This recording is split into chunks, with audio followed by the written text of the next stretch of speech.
What's going on, everybody? It's Nick here, and this is your third stimulus package update video. Now, we've got tons of news to cover in today's video because I haven't put out a stimulus update in quite a while, so we've got a lot of catching up to do today.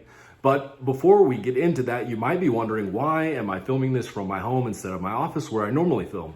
And the reason is that I'm in Dallas, Texas, and this state and Dallas has seen record-setting freezing temperatures over the past few days. It's been unbelievable, quite frankly, and there have been rolling power outages. So my office actually has been without power for the past 3 days almost now, and I'm not sure when I'll be able to get back into that building, but the power situation, the temperatures are just unreal here in Texas. So in any case, hopefully we'll be back in the office soon. Now, with that out of the way, one last thing. If you don't want to miss any of my stimulus package, stimulus check update videos, make sure to go ahead and hit that subscribe button below right now and turn the bell notification icon on. Now, with that out of the way, let's get into today's news. Democrats are racing to enact Biden's $1.9 trillion stimulus package and kickstart the flow of federal aid before federal unemployment benefits start to lapse for millions of Americans in mid-March. The proposal would provide $1,400 stimulus checks and $400 unemployment benefits and would gradually increase the minimum wage up to $15 an hour. It also includes significant funding for vaccine distribution and virus testing and for state and local governments. Now, given their narrow control of the Senate, Democrats are relying on a legislative maneuver called the budget reconciliation process to force through the stimulus package with a simple majority vote of 51 votes instead of the 60 votes that is typically required in the Senate to defeat a filibuster. The reconciliation process allows the Democrats to bypass the Republican lawmakers who have expressed strong opposition to more stimulus. A recent poll conducted by Hill Harris X found that 67%, that's 2/3, of registered voters support Democratic lawmakers using the budget reconciliation process to pass an additional relief package.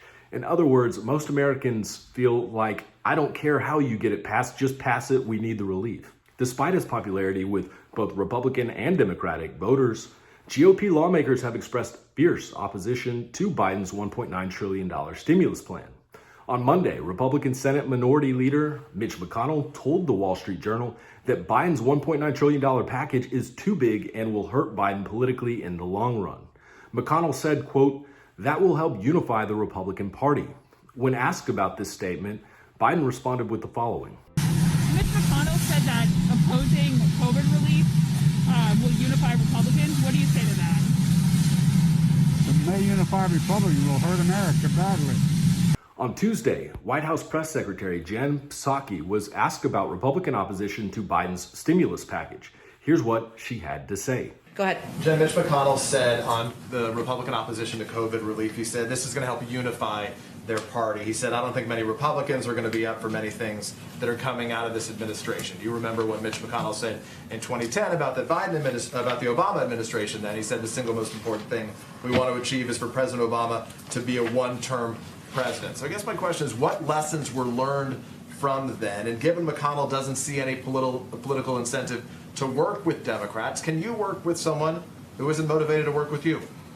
Well, the president has known Senator McConnell for some time, and he's spoken with him a number of times, and he's certainly hopeful that they can find a way to work together and addressing the challenges facing the American people. But I don't know if it's about lessons for us as much as, the country's looking. Well, here's the thing, though. The country is looking for action. I mean, the country is looking for progress, for solutions on COVID, on the economy. The package that the president has proposed has the support of almost 3/4 of the public in most polls. So I'm not sure what numbers Senator McConnell is looking at, but the American people have been clear what they're looking for. And if they make a decision, Republicans in Congress, Senator McConnell, to vote against the will of their constituents, I would suggest you ask them why that's smart politically for them to do.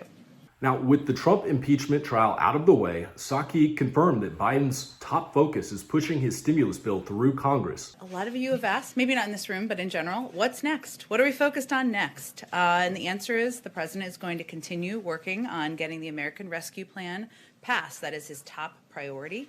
He is traveling to Wisconsin later this evening, as you know, to have a conversation, engage with the American people about his plans to get the pandemic under control, to put people back to work. And Congress is continuing to do their job over the course of the coming weeks. We're looking forward to making progress. Psaki also addressed Biden's recent extension of the foreclosure protections. There's also news out this morning about a foreclosure moratorium extension. Some of you may have seen. The COVID crisis has triggered a housing affordability crisis with more than 10 million homeowners behind on mortgage payments and communities of color at even greater risk of eviction and foreclosure. Today, the administration is taking another step to bring urgent action, relief to the American families struggling to keep a roof over their heads. This is something the president talked about on day one. We talked about on day one, but today the Departments of Housing and Urban Development, Veterans Affairs, and Agriculture announced they will extend and expand the foreclosure relief programs, building on the steps President Biden spoke about a couple of weeks ago. These critical protections were due to expire in March, but as part of today's announcement, the foreclosure moratorium and the mortgage forbearance enrollment window will be extended through June 30th. The administration will also provide up to 6 months of additional mortgage payments to forbearance for borrowers who entered forbearance on or before June 30th, 2020. These actions will bring needed relief to most of the 2.7 million homeowners currently in forbearance and extend forbearance options for nearly 11 million homeowners with government-backed mortgages across the country. It's critical, it remains critical, that Congress pass the American Rescue Plan to deliver more aid to struggling homeowners. In order for the Democrats to pass the stimulus package through the budget reconciliation process, every single senator from the Democratic Party must vote in favor of it. But at least 2 Democratic senators have taken issue with the inclusion of provisions in the next stimulus plan that would raise the minimum wage. When asked whether Biden is flexible to negotiate this particular aspect of the stimulus bill, here's what Psaki had to say. Thanks, Jen. A couple of quick questions. Both Senators Joe Manchin and Kristen Sinema have both expressed some opposition to increasing the minimum wage as it's laid out currently in the proposal in the Senate.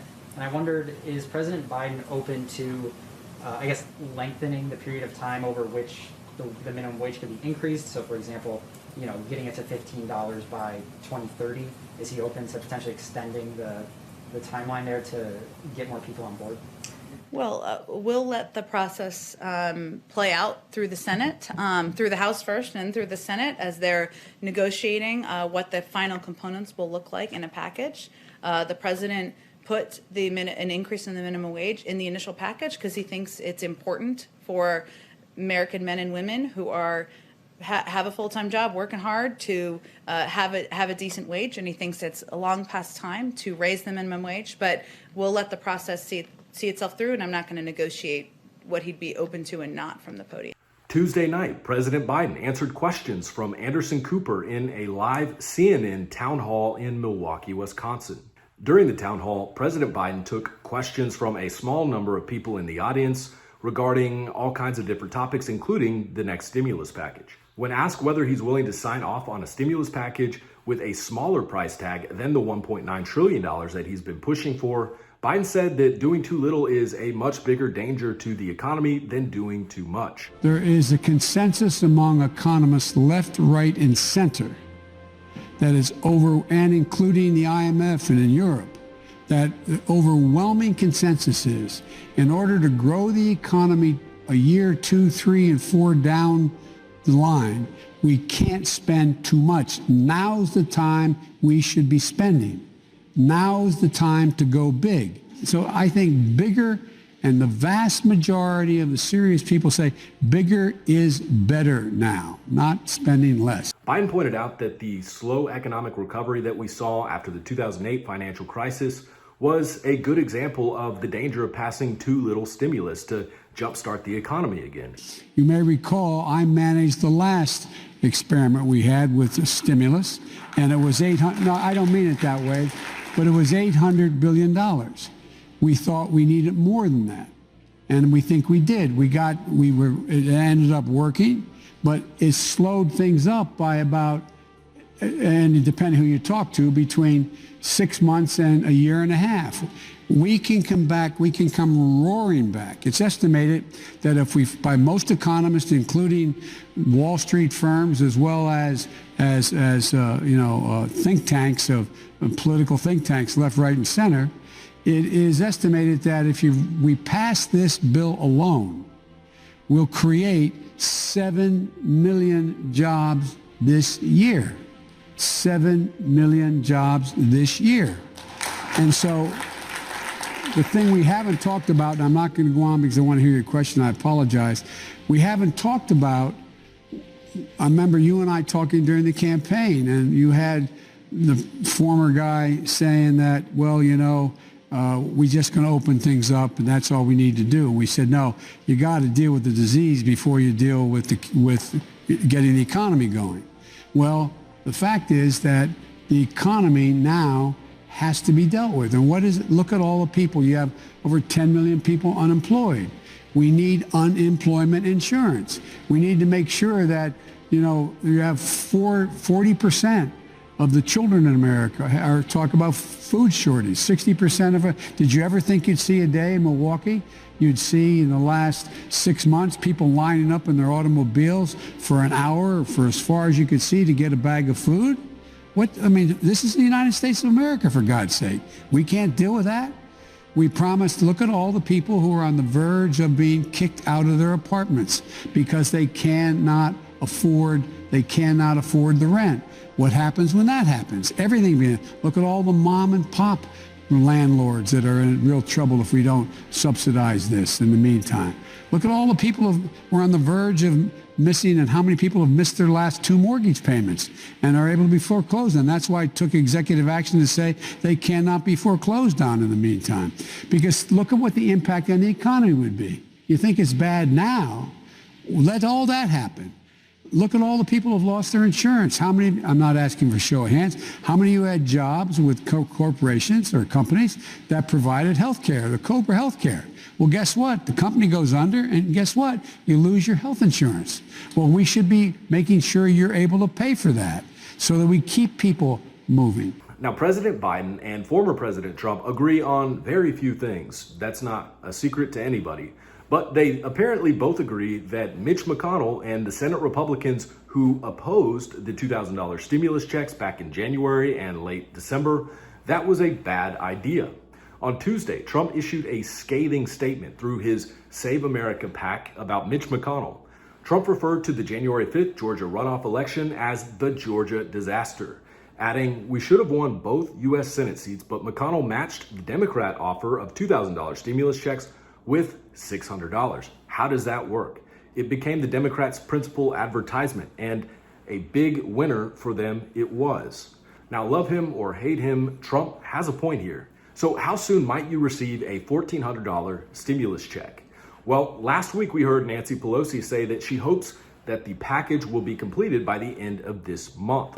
We plan, as I said, to work on it this week, next week, and have it passed by the end of February, and so we can send it to the president's desk before the unemployment benefits expire. In a Dear Colleague letter on Tuesday, House Majority Leader Steny Hoyer said he hopes to have the bill on the House floor for a vote by Friday, February 6th. Hoyer explained in his letter that, quote, "During the week of March 8th, the House will continue in legislative session. We will be ready to take further action on the American Rescue Plan in the event that the Senate amends it and sends it back to us. And the House will address additional legislation relating to challenges long overdue for congressional action," end quote.